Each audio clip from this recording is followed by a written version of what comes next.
friend, welcome to my channel, Homestead Life. My name's Teresa and welcome to my kitchen. Today we are going to be making homemade broccoli cheese soup. So join me on my adventure and let's see how this turns out.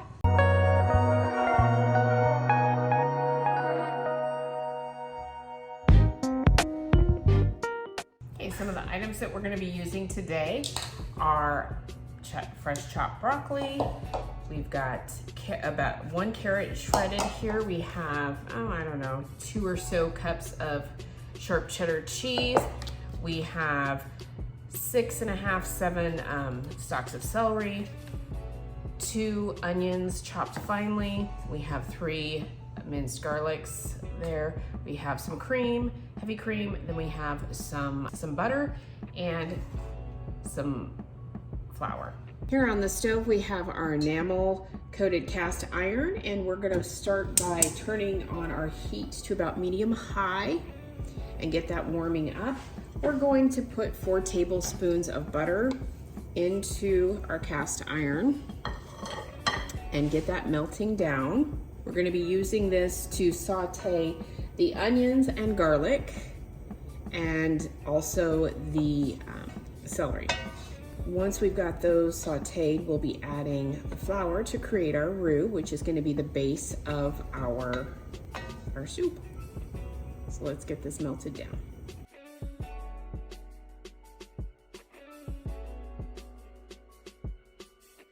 I like to stir it a little bit so it doesn't scorch the butter.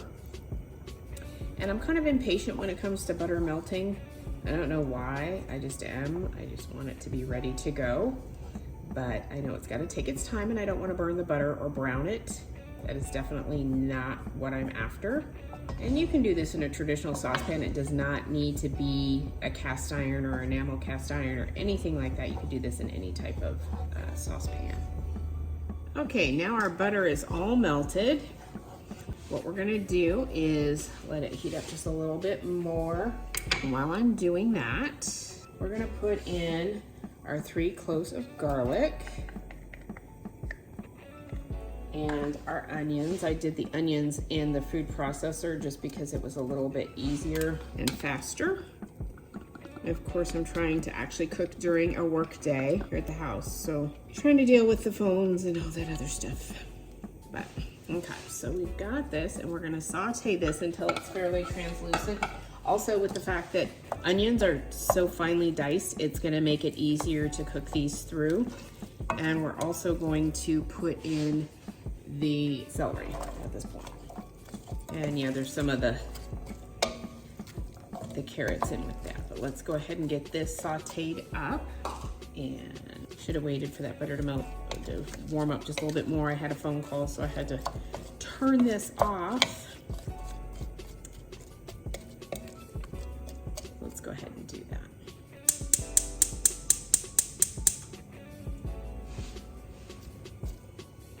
Normally this heats up pretty quickly.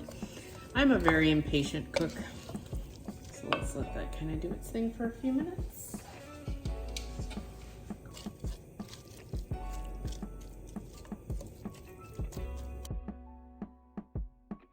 This is why I usually end up cooking late at night, because then the phone's not ringing, people aren't bothering me, and I don't have to start and stop something, which ends up happening quite often during the day, regardless of what day of the week it is. So let's see how many times my phone goes off in the next 10-15 minutes while I'm trying to heat this up, especially when I'm trying to film off my phone.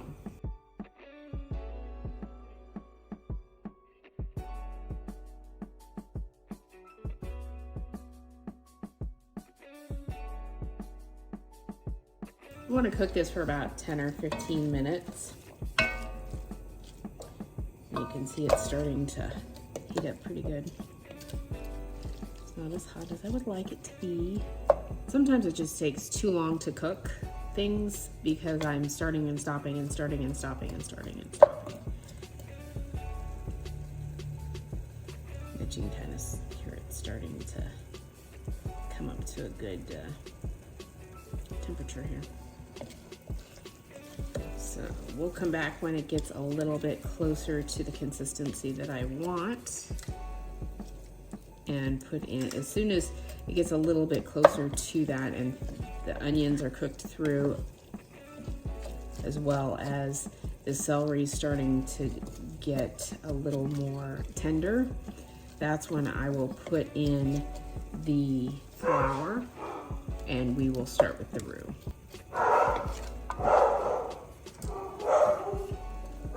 Oh my goodness. And there go the dogs. Let's look at the temperature while I go check and see what they're barking at. The neighbors have their lawn guy out here doing some stuff, and every time the edger gets too close to the room with the dogs' crates, they like to go off. Thought that's what it was, but you never know. I know people are here well before they come to the front door because of my dogs. They're in their crates, so it's not like anything too difficult, or they're not gonna, you know, go crazy. If they weren't in their crates, they'd be jumping at the door about right now. Let's keep this going. And you want to make sure that the onions don't brown, because that's not what we're looking for. We're just looking for them to be kind of cooked through, which is why I'm stirring them constantly. I don't want it to overcook. See, it's really bubbling up now, which is what I was looking for. Sometimes I really prefer to have, I don't know why, I'm just a spatula person. You know, I like my little wood spoon, but probably like my spatula more.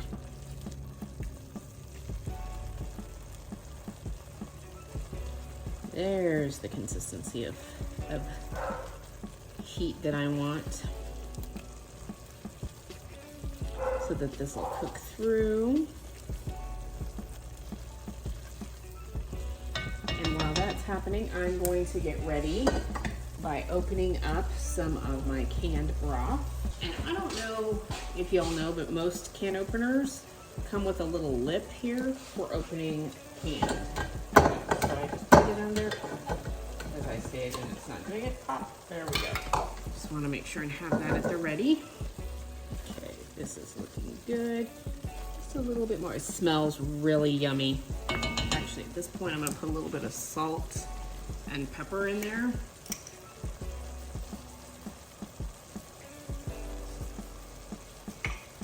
Dashes of that, salt and pepper. I thought these little containers were the cutest thing, but they're kind of annoying.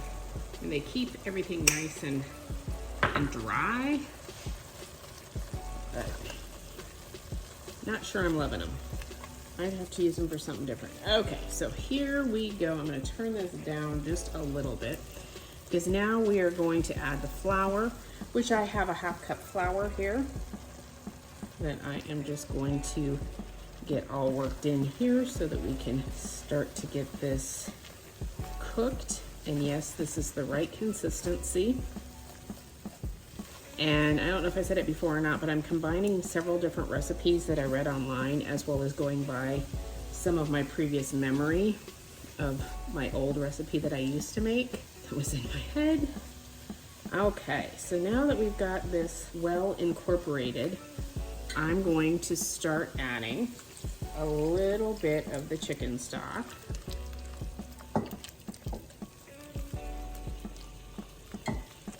To continue to get the roux a little bit loosened up there so that it can cook. And it'll thicken up even more as we're continuing to do this.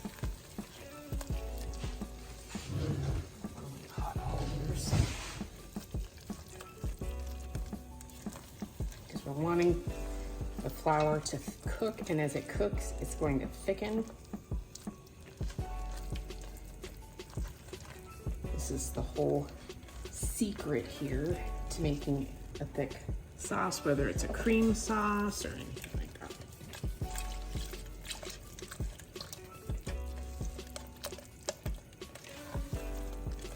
Okay, see how creamy this is starting to get. And I'm eyeballing this because the one recipe that I was looking at said 4 cups, but it also called for some water. And honestly, I would much rather use chicken broth because it's going to give it a really good flavor than just using water. And then, you know, some recipes called for cream, some recipes called for milk. It all depended on, I found a lot of vegan recipes, and I'm not vegan, so I don't need to be concerned with only having that. Okay, see, this is very, very creamy. I'm definitely gonna be, still too thick, but we're going to thin it out. And I'm thinking we are going to definitely be using more of the broth. So I'm gonna go ahead and pour this in there. And there's a full thing of broth. And we want to bring this up to kind of a boil. So let's turn the heat back up. Bring this up to a boil, but while I'm doing that, I'm gonna go ahead and put our shredded carrots. Now this is just 1 carrot's worth of carrots shredded. What I'm gonna do once this is all cooked together, before I put the cream and the cheese in, is I'm going to use my immersion blender and I'm gonna blend it up because I like my soup creamy and not very chunky. The other thing that I'm gonna put in here as soon as it comes to the boil is the broccoli. So let's wait for it to come to that boil. I always love when I can use some of the ingredients that like I canned up, because it's kind of cool to know that I made the broth that's in here. So I look forward to the day that I could actually make this entire soup with pretty much all homegrown ingredients, close to. I don't think I'm ever gonna, you know, grow anything to make any kinds of flour with. So it would be cool to have my own, you know, homegrown carrots and homegrown celery and homegrown broccoli and all of that. So, and I will never have like meat birds or anything like that where I would make chicken stock. And you could use vegetable stock if you wanted to make this more of a vegan thing, but I use chicken stock because it's got a different flavor to it. Chicken broth is it is definitely a different flavor. Now I'm gonna just get a spoon real quick and do a little taste on what we've got started so far. Okay, it's tasting good. But I just like to make sure that sometimes when you're using flour, you have to use a little more salt and pepper, or, you know, a little more broth, so that you don't have that flour flavor. If anybody's ever tasted that, you know exactly what I'm talking about. It's funny because my grandmother, she used to make the gravy at Thanksgiving, and we always joked around about it wouldn't be Thanksgiving without Grammy's lumpy gravy, because it was just, and one grandmother just could not make gravy to save her life. So when I took over the gravy making, you know, I didn't make it lumpy like that. But she also didn't do a roux at all. She kind of just dumped it all in together and mixed it and stirred it and thought it was good. So she had even less patience than I do when it comes to cooking. All right, so, and yes, I'm bad at spoon holders. I have several, but I don't use them as often as I should. Come on, come to a boil. I know, watched pot never boils. So let's just kind of give it its moment where I'm gonna not pay attention to it. Some more of those carrots that were in there. And I washed my hands before I started this whole adventure. The other thing, we're gonna add cream, but we're not gonna add cream until closer to the end. And the reason why is you don't want the cream to kind of curdle or whatnot. I'm gonna go ahead and put the broccoli in at this point, just because I can tell we're doing okay. And I'm gonna break some of this up a little bit more. Now I put a full container worth of broccoli. And when I say container worth, if you've ever gone to Costco, they have the big containers of broccoli, one of these type of things. So this is what I use when I'm making broccoli. This is already cut up. I don't have to do much of anything. Now I can already see, because of the amount of broccoli that I'm putting in here, I'm gonna need some more of my broth. So grab some broth from the pantry, add some more. There we go. Like I said, we're kind of eyeballing this whole thing.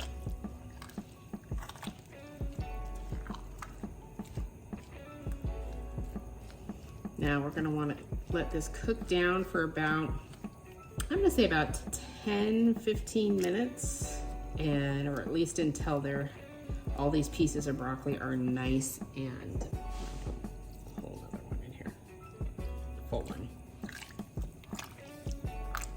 And we'll thicken it up with the cheese and the cream once we've got all of this blended together.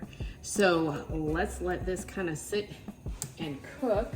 I'm gonna put the lid on it so that it kind of stays warm and it's cooking from both sides. And we'll be back in about 15 minutes when it's time to check on it. I'll kind of keep an eye on it and bring you back when it looks like it's ready for the next step. Okay, let's take a look here. We have this in a nice rolling boil, and it looks like our broccoli is really tender.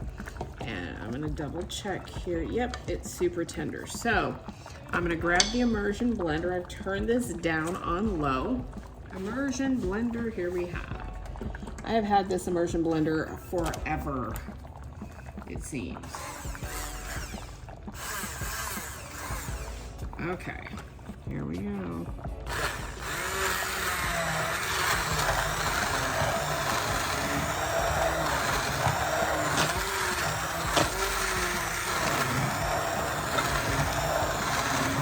I've actually had this immersion blender since they very first came out.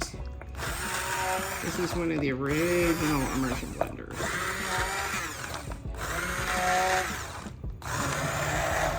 Actually, funny story on the immersion blender. I got this from the realtor that sold me my house. It was my closing gift. And the house at the time, I've had a couple, this is the house before this house. But I lived there for like 15 years.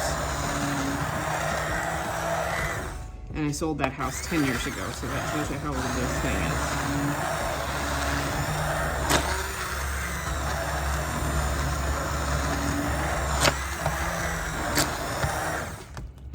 Okay, let's see how this is looking.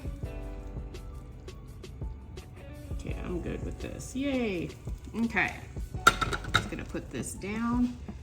All right, so now the next step is going to be to add the cheese. Now I put this down on low, and even though it's on low, it's still kind of bubbling and simmering here. So let's put the cheese in and get this to melt. And that will help thicken it up some. I may end up needing more cheese, but we'll see.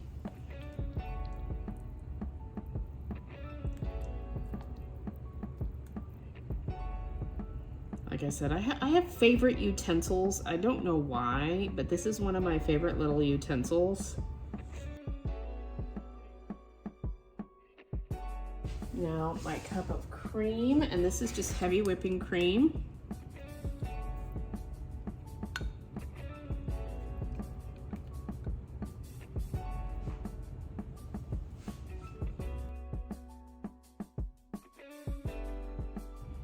Everything looks to be pretty well incorporated. I'm gonna go grab a spoon. I'm bringing an extra spoon just in case that I have to do another spoon test later. So it's already over here. Let's do a little test. Okay, that's pretty good. And I say pretty good because I want to put some more salt. I'm just doing it out of the Redmond's Real Salt thing versus getting it out of the cute little container. And then I'm gonna want some more cheese. So I'm gonna turn this down on low. I'm gonna just let this simmer a little bit. And grab a little more pepper. I'm just gonna let this simmer a little bit while I grate up some more cheese. Because I want it to be thicker with cheese. And the cheese will actually thicken it up. So let's grate some more cheese and I'll be right back. Okay, so I'm back with some more cheese and we are going to grab a clean spoon. Gotta help put some of this cheese in here. let's just see how that ends up being and melt that down. It's gotta have cheese and broccoli cheese soup. And since I'm combining 2 recipes, that's why I wasn't sure exactly how much of anything to put in here. So I would say double on the cheese as to what I put in here. I think everything else is looking pretty good size-wise. Other than the fact that I could probably use a bigger pot. I'm just concerned with my enamel cast iron, so let me get this whisk. And just kind of whisk this through.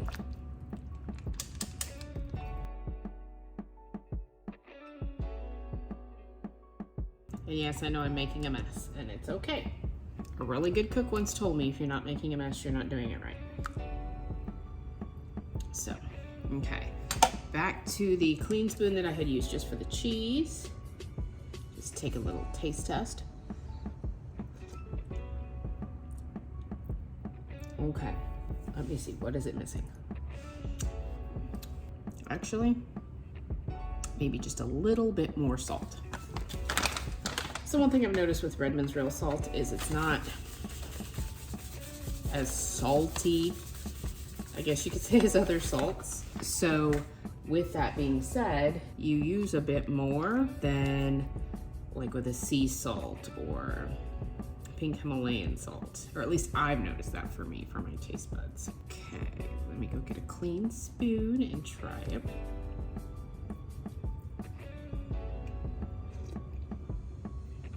That's it, right there. Perfect. Perfect, perfect, perfect.